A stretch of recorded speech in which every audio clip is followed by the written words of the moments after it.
पाँव की पायल की छम छम।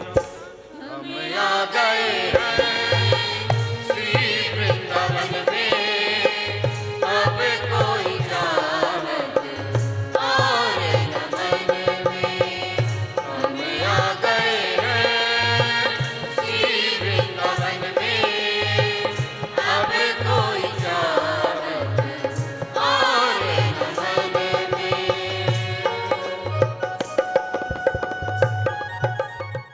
लाल की जय। जहाँ आप खड़े हैं ये स्थान है रावल गांव, राधा रानी की अवतार स्थली, जन्मभूमि। और ये जो सरोवर देख रहे हैं ये कभी जमुना जी थी, बगल में इसके जमुना जी बह रही हैं। अब इसको योगी जी ने सुंदर सरोवर का रूप दान दिया। इसमें देख रहे हैं आप ये सब कमल के पौधे हैं, बीच में कमल के पत्ते दिखाई दे रहे हैं। यहीं पर राधा रानी कमल के फूल से प्रकट हुई थी सुबह ब्रह्म मुहूर्त में। ये राधा रानी की ननिहाल भी है, राधा रानी का अवतार हुआ राधा रानी के ननिहाल में। तो ये सामने मंदिर आप देख रहे हैं, यहाँ राधा रानी का बाल स्वरूप है। तो ये जमुना जी से राधा रानी कमल के पुष्प से प्रकट हुई महाराज विश्वभानु को ब्रह्म मुहूर्त में। उस समय ब्रह्मा जी प्रकट हुए। ब्रह्मा जी ने कहा कि ये जो बालिका है ये गोलोक धाम में श्री राधा रानी ही इस रूप में प्रकट हुई। अब इनका पुत्रीवत लालन पालन पोषण करो। तो इसकी पूर्व जन्म का बहुत बड़ा इतिहास। राधा रानी की माता पूर्व जन्म में कलावती थी। राधा रानी के पिताजी का पूर्व जन्म में नाम था सुचंद्र। तो तपस्या की, राधा रानी को पुत्री के रूप में प्राप्त करने के लिए वरदान मिला। तब वही वृषभानु और कीर्ति रानी के रूप में प्रकट होते हैं। तब राधा रानी इनके यहाँ अवतार लेती है। तो ये राधा रानी की जन्मभूमि है रावल गांव। राधा रानी की माता पूर्व जन्म में नाम था क्या? कलावती। ये अर्यमा नाम के पितरों की मानसिक कन्या थी। 3 सगी बहनें थी, कलावती, सुनैना और मैना।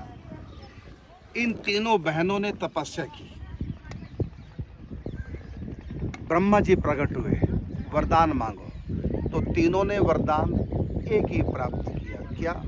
कि हमारे यहाँ दिव्य जन्मा कन्या प्रकट हो।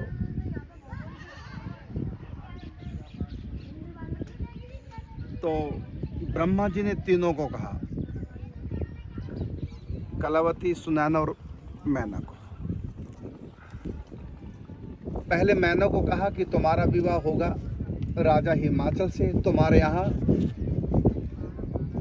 भगवती दुर्गा जी अपने एक अंश से पार्वती के रूप में जन्म लेगी। किससे कहा? मैना से। फिर सुनैना से कहा कि आपके यहाँ पर आपका विवाह होगा महाराज जनक से। तुम्हारे यहाँ साकेत धाम से भगवती सीता जी पुत्री के रूप में आएंगी। फिर कलावती से कहा कि अगले जन्म में तुम्हारा नाम होगा कीर्तिदत्त और तुम्हारे पति सुचंद्र का नाम होगा वृषभानु जी। तब तुम्हारे यहाँ गोलोक धाम से श्री राधा रानी प्रकट हुई। तो तीनों बहनों के यहाँ तीनों दिव्य शक्ति,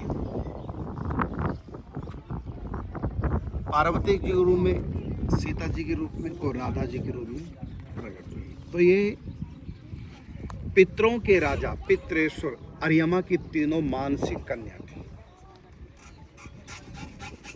तो वही कलावती के रूप में। फिर जब वृषभानु और कीर्ति के रूप में इनका जन्म होता है तो जहाँ अपनी 108 कुटिया हैं वहाँ बगल में ब्रजेश्वर महादेव है। उस स्थान का नाम है रावल वन। जहाँ 108 कुटिया उसका नाम है रावल वन, और जहाँ इस समय आप बैठे इसका नाम है रावल गांव। दोनों का एक ही नाम हुआ कि नहीं जी? तो रावल वन में तपस्या की वृषभानु ने शंकर जी की। तो उस एक कल्प भेद से कथा बता रहा हूँ। तो उस समय स्वयं भगवान शंकर ने कहा मैं ही तुम्हारे यहाँ राधा रानी बन के आऊंगा, पुत्री बनकर। और रावल वन के बगल में है पाडर वन, वहां कीर्ति महारानी ने तपस्या की।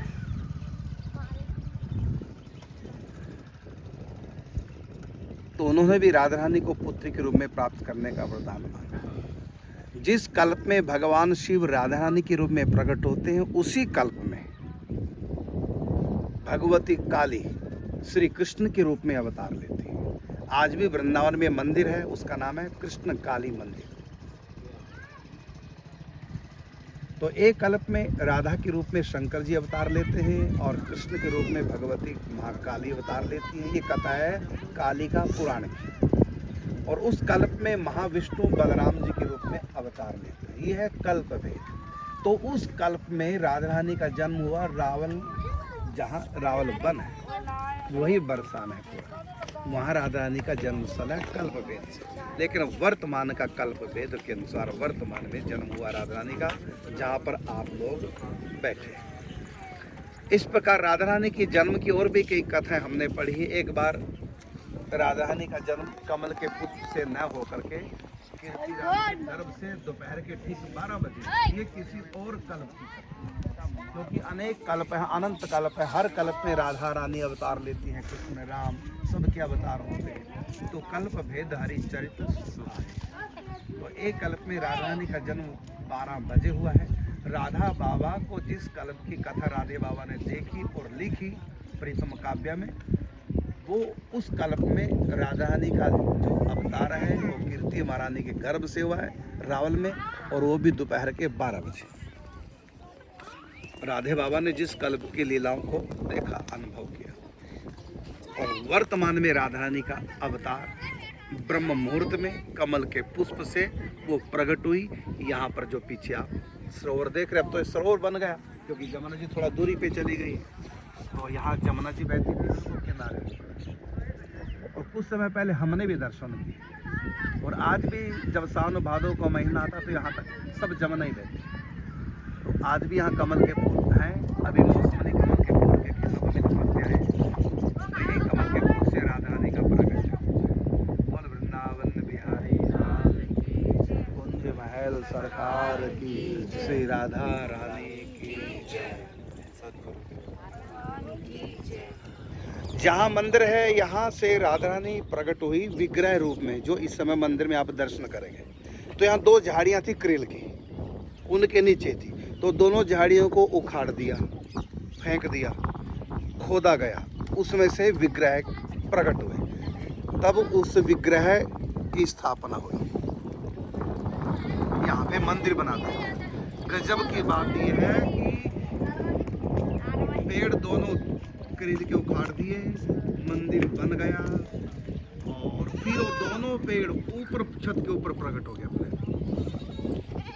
मंदिर के पीछे। ये ऊपर जाके दिखाएंगे, यहाँ से दर्शन नहीं। दोनों करील के पेड़ अपने आप ही छत के ऊपर मंदिर के ऊपर प्रकट हो गया। आज भी वो करील के वृक्ष है, उसके भी दर्शन कराएंगे, जिनके नीचे राधा रानी का श्री विग्रह प्रकट हुआ था। बताओ कितना बड़ा चमत्कार है। छत के ऊपर दोनों पेड़ फिर प्रकट हो गए। बोलिए वृंदावन बिहारी लाल की जय।